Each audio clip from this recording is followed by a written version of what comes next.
Всем привет, меня зовут Сергей Нелл, и вы на канале Миной. Не первый раз я начинаю свою серию, находясь вот здесь, вот вместо капота в этом Эклипсе.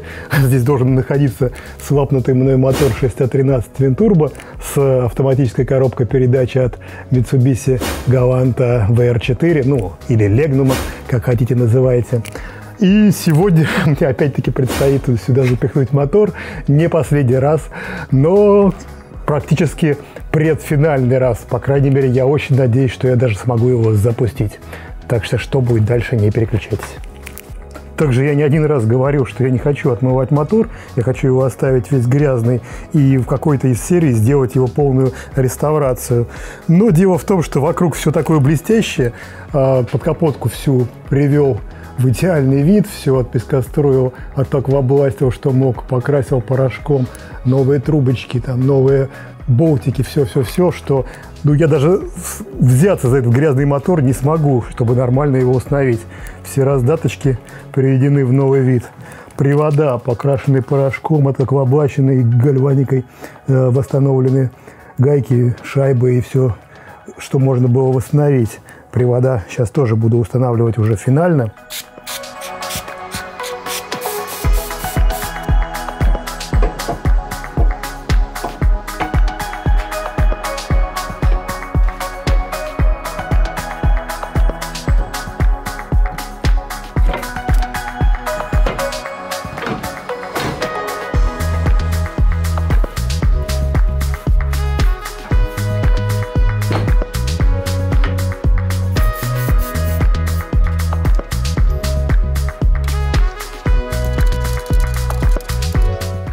В очередной раз я воспользовался химией от моих друзей из компании Камели.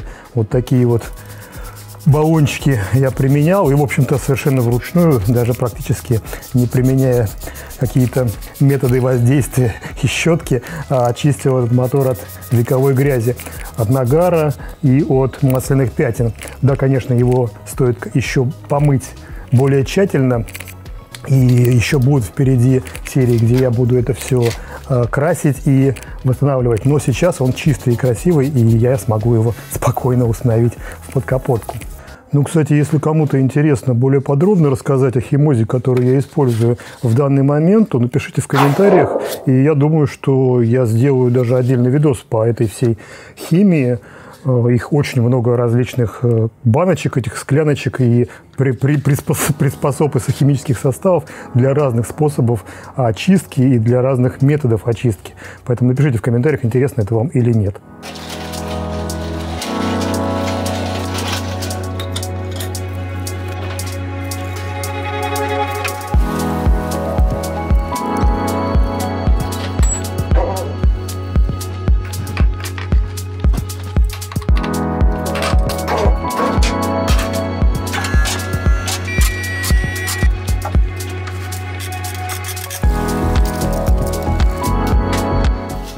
Хотя этот мотор я устанавливаю сюда не первый раз, но каждым разом возникают какие-то все новые и новые нюансы.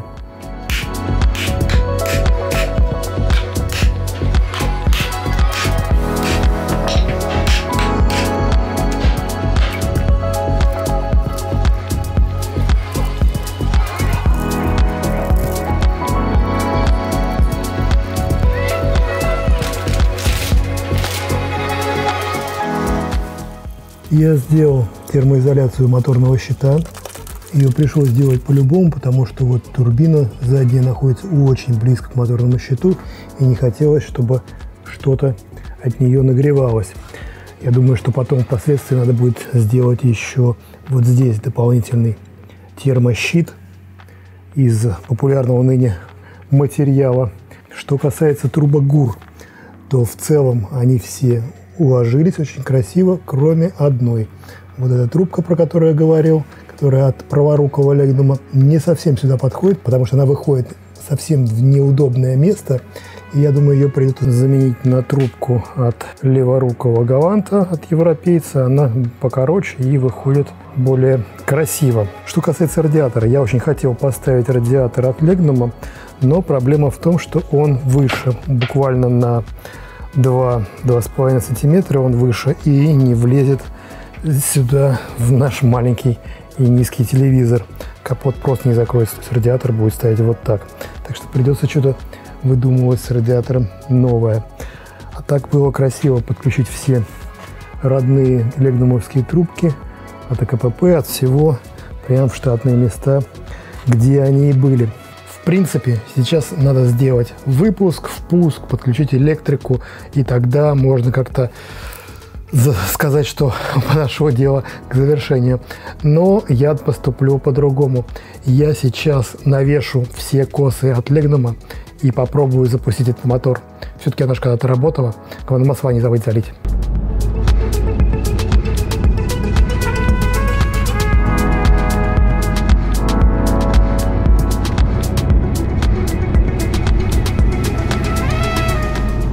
Ну что, узнаете место? Это Мекка трехтысячников. Давненько я здесь не был. А между прочим, в прошлый раз, когда я сюда приехал, я не доехал буквально 100 метров. Эта история потом была у меня во влоге. Кто помнит, я встал, у меня накрылась коробка передач, отсюда я уехал на эвакуаторе, так и не сняв о происходящем. А тут стоит наш Eclipse G3, тот же... еще один участник проекта Save the Eclipse, и я сегодня привез к нему радиатор. Ну и также замок капот, конечно. Да и посмотреть хочу, что с ним сейчас происходит, в каком состоянии, как там, когда покраска. Я привез радиатор от Subaru. Купил я его для Eclipse G2, а привез на примерку на Eclipse G3. Вполне кажется все логично, но кто скажет, что нелогично, то смотрите дальше. Логика здесь прямая. Ну вот он, наш пациент. Он сейчас уже весь выведен, вышпаклен, вышкурен. В принципе, это предпокрасочное состояние. Обвес висит, все элементы на месте. И я думаю, что уже совсем чуть-чуть осталось до покраски.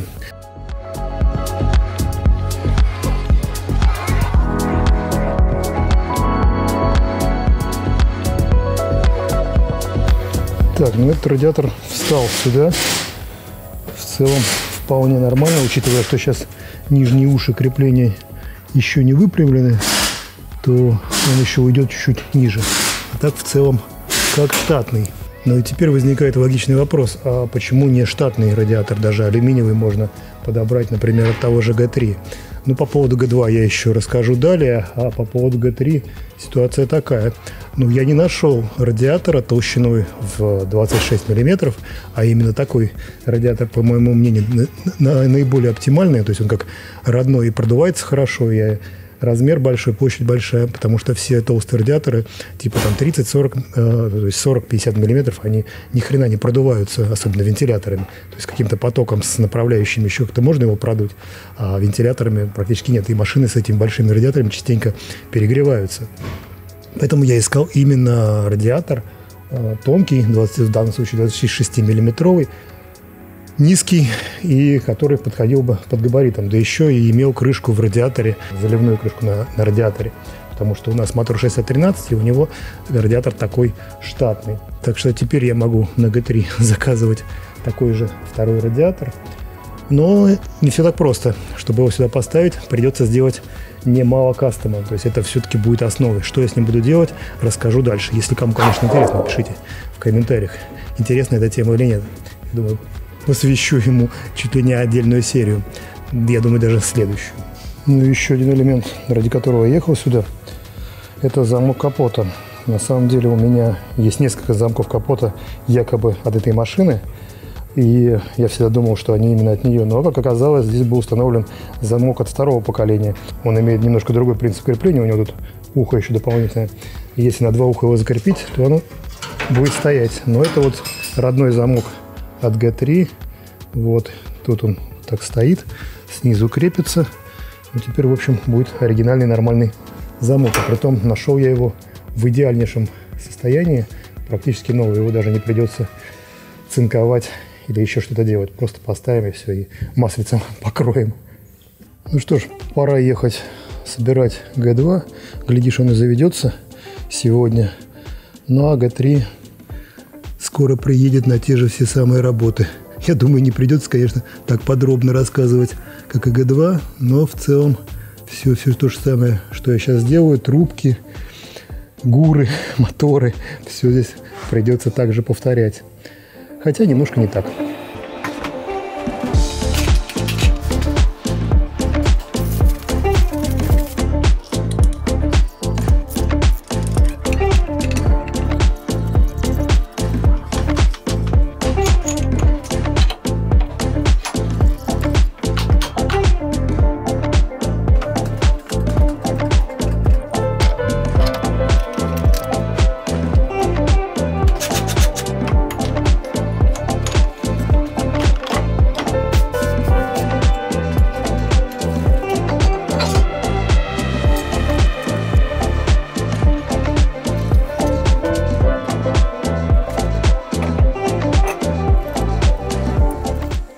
Но я думаю, многие правильно написали в комментариях, что я был в GT-сервисе.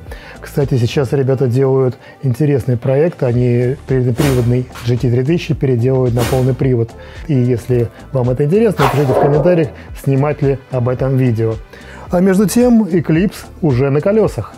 Притом поменялись диски, резина и подвеска. Вместо старых колов, которые достались от Legnum и которые не позволяли в полном объеме регулировать высоту машины, мы приобрели новые полноценные фуллтапы с полной регулировкой высоты амортизатора. И теперь сможем полноценно настроить подвеску для того, чтобы машина смотрелась красиво. Про колы я еще буду делать отдельный рассказ, тогда, когда мы будем устанавливать подвеску на Eclipse G3. Для него куплены тоже фуллтапы, это D2 Racing, и уже на них я покажу и расскажу свои секреты приобретения и настройки таких подвесок. А сейчас все-таки радиатор. Почему радиатор пришлось выбрать алюминиевый? Ну, потому что его можно модифицировать. То есть я могу запросто на нем переваривать крепления, делать нужные выходы, входы.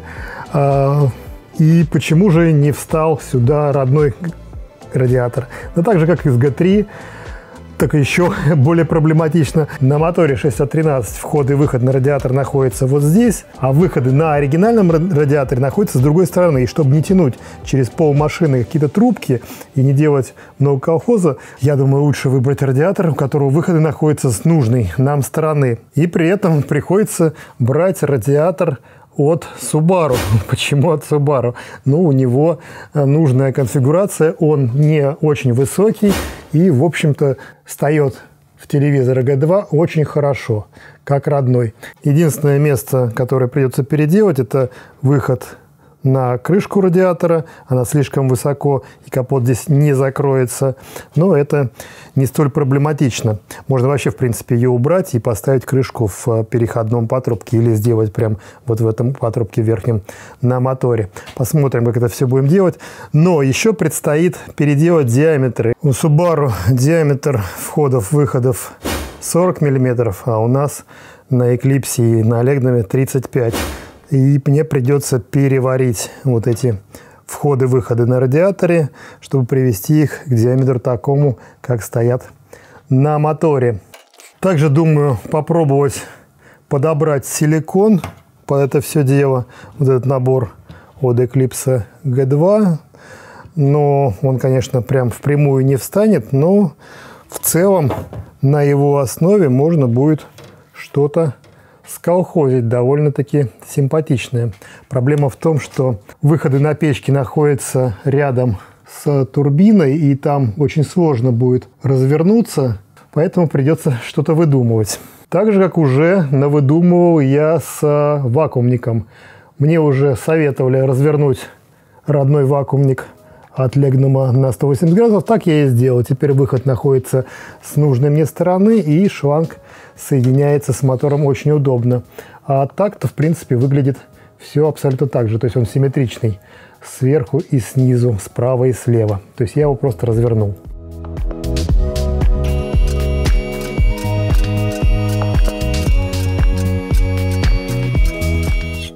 Что же в итоге получилось? Да, в общем-то, получилось все то же самое, что было когда-то на черновой примерке. Раздатка встала, привода установились, На свои места все встало с нужными зазорами. Кардан вставился. Редуктор задний подключился. Так же, как и задние привода готовы. Ну и для запуска всего этого хозяйства осталось только залить масла и подключить провода, чем я сейчас и займусь.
Ну, кстати, пока я тут собирал Eclipse, у нас в соседнем Eclipse, который стоит в соседнем помещении, родились котята. Вы не поверите, но реально, где находится сейчас кошка, я не знаю. Вы слышали мяуканье, увидели, что там лежат новорожденные котята. Пришлось их приютить пока что у себя. Вот они, крошки-малышки, пищат. Кормлю их теперь из пипеточки.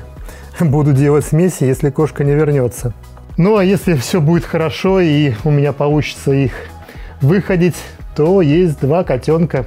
Кому нужны, обращайтесь. Я надеюсь, что котенки, рожденные в Eclipse, это символично.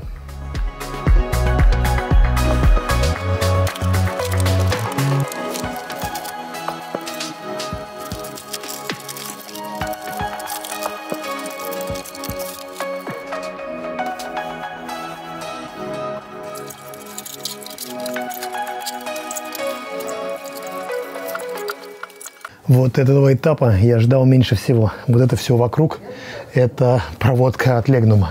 И ее надо сейчас запихнуть каким-то образом в Eclipse. Что здесь и для чего, я ума не привожу. Вот эта часть стоит под капотом. Всего лишь как бы несколько проводов. А вот это все находится в салоне. И все такие вещи, как кулиса, придется переставлять, потому что здесь этот стептроник. Приборка, скорее всего, придется переставлять. Управление климат-контролем. Мозги АКПП и мозги ДВС. Блоки распределения. И единственное, что не будет сейчас установлено, но впоследствии вполне возможно, это блок АБС. Потому что я сделал все тормоза без АБСовые, но, может быть, придется их вернуть.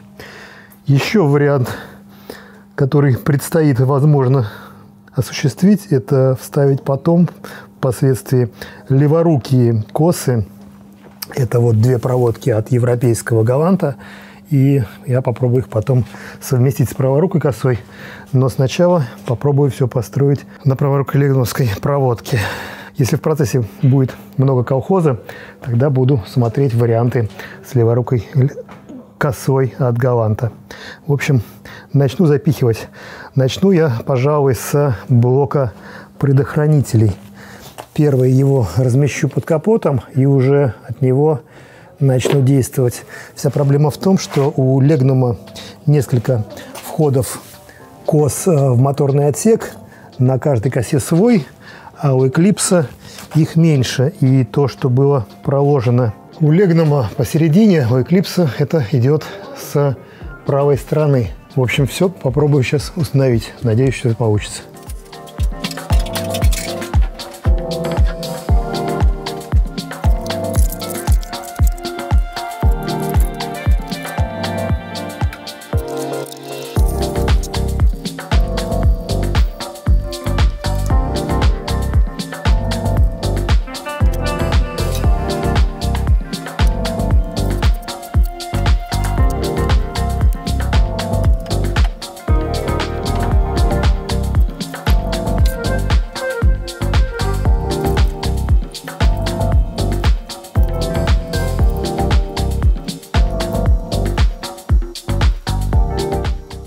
Ну что же, настал момент истины, которого я ждал практически 2 года. И кучу серий. Да, сколько уже? 40 серий прошло, да. В общем, сейчас аккумулятор подключен. Проводка от Legnum накинута. Пока временно, конечно. Но не знаю, сейчас посмотрим, как это все среагирует на ключ. Чик, чик. А хрен его знает. Что-то вообще 0. Чего-то не хватает. Аккумулятор вроде подключен. Ой, пойду смотреть релешки, наверное. Да, прикольно. Я не знаю кто, но за время стояния Legnum на улице с этим блоком кто-то повытаскивал все реле. Реально ничего не осталось. А я хочу, чтобы вот запустился. Ни реле на аккумуляторы, ни предохранителей, ничего нету. В общем, понятное дело, что у меня не запускается. Сейчас вставлю, попробую еще раз. Ну что же, все реле и предохранители теперь на месте. Ой, заодно аккумулятор подключил временно на штатную проводку от Legnum. Подключил на штатные патрубки штатный радиатор от Legnum. Ну, в общем, сейчас, в принципе, здесь целиком и полностью Legnum. Потом объясню, расскажу, как, что было с проводкой и будет еще, потому что это целая тема, тошнотная, долгая. Но сейчас я надеюсь, что у меня все есть для пуска мотора. Попробуем. Так, ну что, дубль 2. Оживет, не оживет. Хотя бы приборка-то загорится. 0 эмоций. Что-то я глобально не подключил. А что я не подключил глобально? Не пойму. Где-то что-то прям глобально не работает. Блин, ну куда я ключ дел? Вот он ключ. Так, замок. Зажигание. О, затрещал.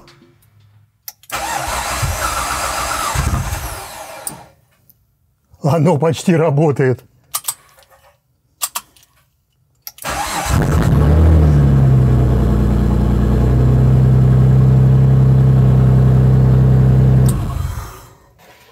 Так, ну что, пробую еще раз. Второй запуск. Приборка пока не работает, но это пофиг. Главное, трещит мотор. И главное, поворачиваю. Ну. Он работает!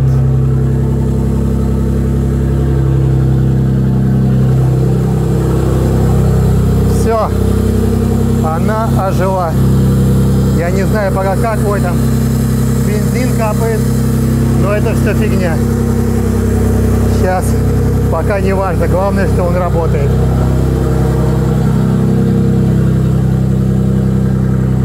Мелочи будем устранять по ходу появления проблем. Что там потекло-то? Вот эти дурацкие стыки.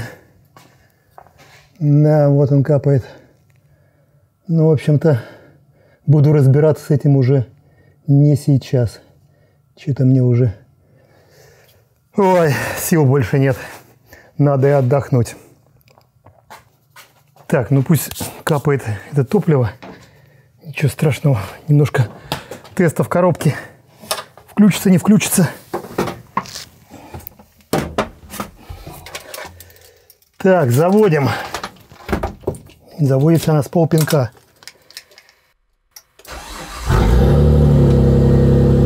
Отлично.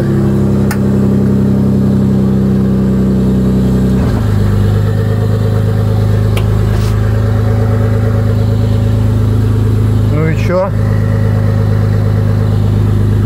Работает.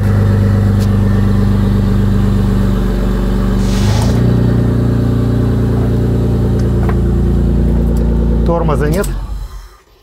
Без тормоза хреново. Тормоза еще не прокачаны. Ну, в общем-то, я хотел ее сегодня завести, и я ее завел. Конечно же, вылезают какие-то мелкие недочеты, мелкие нюансы. Там топливо потекло, там маслица просочилась. Пока еще не работает электрика. Это вообще временное, просто для того, чтобы хоть понять, что это все заработало. Коробка работает, мотор отлично заводится с полтычка. То есть, в принципе, все, что я делал все это время, можно сказать, сделано нормально. Я еще, конечно, не раз вернусь к этому всему.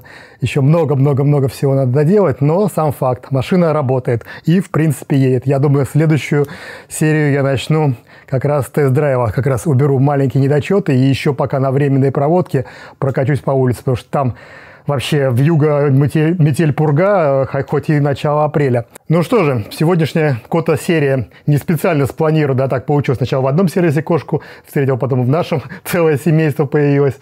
И, кстати, раз уж есть это семейство, надо придумать ему имена. Сейчас у меня пришло в голову два интересных имени. Это Клипса и Клёпа. А я от вас жду ваших вариантов, как назвать котят. Ну и, в общем-то, кому нужны котята, обращайтесь. Поделюсь этой живностью с удовольствием. А теперь уж точно все, что я хотел сегодня сказать, я рассказал. Подписывайтесь на канал, ставьте лайки, дизлайки. Не забывайте про поддержку канала. Она ему крайне необходима, особенно сейчас, в трудные времена. Всем удачи, всем пока.